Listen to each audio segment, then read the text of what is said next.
How does anti-racism harm black people then? In many ways. So, for example, all of the effort that we are devoting to quote unquote defunding and reforming the police, all at least 70% of that effort should be going into solving cases of homicide within black communities, to giving really special attention to the organizations in those communities that are working to diffuse violence. It ought to be a national Marshall Plan. And so you harm black people by focusing instead on the occasional stray white cop. You harm black people if you see that black boys commit more violence in public schools than any other boys, and that they therefore get suspended more, which is true. And you see that, and instead you say that the only reason they're getting suspended more is because of bias, despite the fact that the data does not support that at all. And therefore you see schools starting to be more lenient with violent black boys, and therefore the other black kids in the schools get beat up more and their grades go down, all of which is documented. And you watch all of that happening and still keep on enjoying that you can use three B's in a row by saying the bigotry against black boys, and you can get a certain kind of crowd to applaud. The way that debate is conducted is racist, because you're basically making it so that black kids get beat up more while you call yourself anti-racist by saying that there must be bigotry against black boys, and people clap. That's racist behavior. And the book goes on in that vein. I would say that the chapter on that is the longest one, because I wrote Woke Racism not to make somebody like Sean Hannity clap. It is not written for the Fox News crowd. And I didn't write it just to describe the birth of a new religion. The description of that, I've done that in a couple of articles. It was boring to write that part. I've said that. What I want to write is that this new religion is harmful. It's not just that it's excessive. I'm not asking people to try to understand each other, because I don't think the elect are subject to any kind of constructive discussion. I'm saying that to let these people do what they do is racism in itself. I don't think that people realize that because they're so afraid of these people. But those are the stakes here. Why is this worldview so popular then? If people are afraid and it really does feel like it's quite detached from reality, why is the worldview so popular? Yeah. If you're white, it feels good to have something all figured out. If you're white and you're not religious, it feels good to have another one. If you're white, it feels really good to show that you're not racist. I can very much imagine being a white person and feeling it very important to show that. For example, it's very important to me to show that I'm not sexist. Yeah, the last thing I want is for somebody to call me a male chauvinist.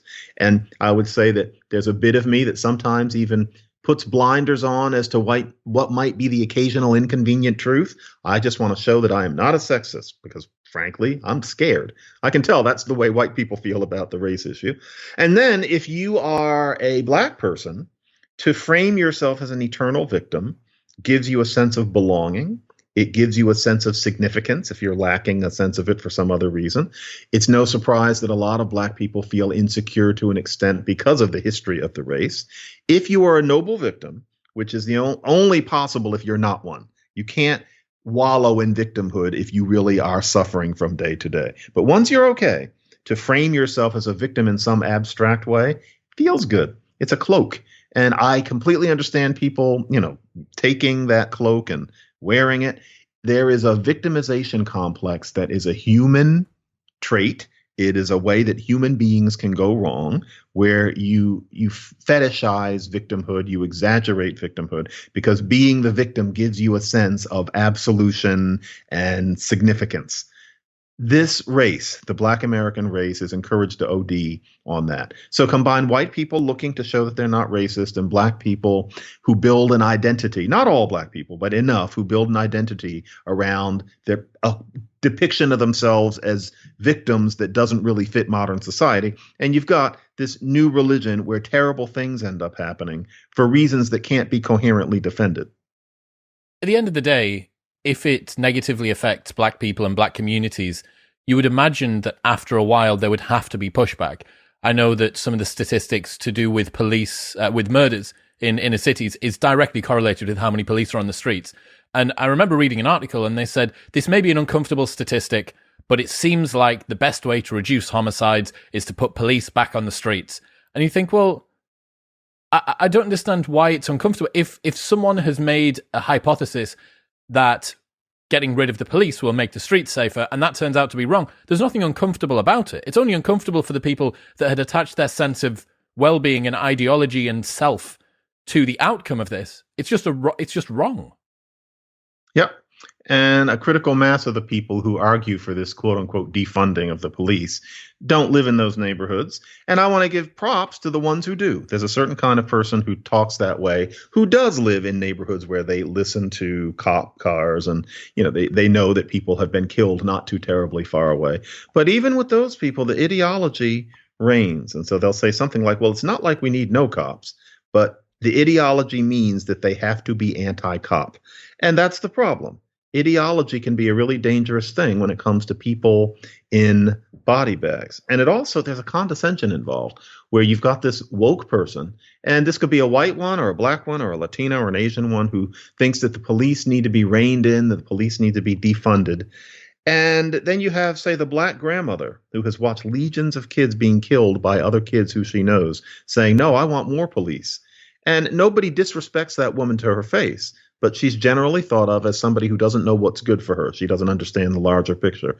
And if the larger picture is just that we're sad about George Floyd, something that happened one night in Minnesota to one man, and we're not going to look at the larger picture, that's religion. And so it means that grandmother is probably a devout Christian. That woke college professor is a devout elect. He's even more religious than her, but he doesn't know it. It really does feel like anti-racism treats black people like simpletons and cretins. Like, that's how it feels. It feels like they say, look, no. You don't need to worry about what's good for you. We know what's good for you. Just put your faith in us. That. Yep. And cretin isn't used as much in American English, and so I don't put it that way, but I wish it were. Yeah. Anti-racism treats black people like dum-dums. And yet you see so many black people, including the very smartest ones, just lapping it up because the victimhood complex is a powerful attractant to all human beings. We all know professional martyrs. It's human. And so once you've settled into that, and that's your comfort zone, you will accept any amount of condescension as long as you can consider to think of yourself as a perpetual victim. It's a nasty social cocktail. Do you have any idea about how much credit? Are you enjoying the use of credit? I'll just anglicize everything for the rest of the day. Talk about cups of tea and stuff, fish and chips. All right, Governor. Have you got any idea about how the black community's views on racism and anti-racism are split? I'm aware the black community is not some person that we can just go and speak to. It's not an individual mass that we can survey. But do you have any ideas around this? I do. If you survey the black community as in people who have PhDs and write for the major media organs, you would get the impression that the black view, except for the occasional weirdo like me, is that racism in our era is largely unchanged since 1960. It's just that people are more polite, and there have been, the deck chairs have been rearranged on the Titanic. You would think that is the way everybody thinks. The minute you go out into the real world, you find that it's different. I know that from my own family. I know that from listening to people on the subway in New York, which is a great way to get a sense of the real world. We don't drive here. We sit on the train, and most of the people on the train do not have the salary or the circumstances of somebody like me. And you just listen. And you find that the actual view of the community, many intelligentsia understand there's a certain social conservatism among ordinary black people, but I don't think they fully understand that ordinary black people are not nearly as subject to this victimization complex as educated people are. The professional victim at, say, the black barber shop, that's one or two people. That's a type. And often it's somebody who's self-educated and has read a lot of the things that people in the media and the university write. The bookish person who maybe didn't go to college, but, reads. That's where you get that sort of thing. Then there's kind of a street corner element, certain religious figures, certain churches, but that's not the default. I remember it's almost like somebody wrote this for me. It was like, but I know they weren't performing for me. There was a black couple who were sitting next to me on the train. I think they had a child together. And there was a sign on the New York subway for a while where they showed 5 different authors, most of them of color. And I forget why, but it was advertising 5 books. and it was some sort of initiative from a library or something like that. All 5 of the books were very much the ones that today's intelligentsia argue are the good ones about race. Like one of them was Ta-Nehisi Coates' book, Between the World and Me, and 4 others that were kind of like that. And they had other authors holding them up enthusiastically as if these books needed advertisement. It was a rather insufferable sign. But it was just there for about 6 months. And I remember listening to this couple, and the woman just said, rocking the carriage, I get the feeling she wasn't college educated. And she said, Dem is all did she say Dem? No. She said, those are all liberal books. And she had this frown on her face. And I don't think her husband quite got it. But she said, those are all liberal books. How come they can't have different kinds? Even she got it, that there was a bias in this sign, as if the only relevant black books are the ones that say that the world is going to hell. I don't think she was that unique, but you would never know she existed based on the sorts of people we're talking about. This is an intelligentsia issue for the most part. She needs to get on Twitter. If she got on Twitter, everyone would know about her opinion. We should find her. I almost wanted to say, who are you? But I didn't want to. Do you want me to sign you up for a Twitter account? Because I will do that. Yeah. What's happening, people? If you enjoyed that, then press here for the full, unedited episode. And don't forget to subscribe. Peace.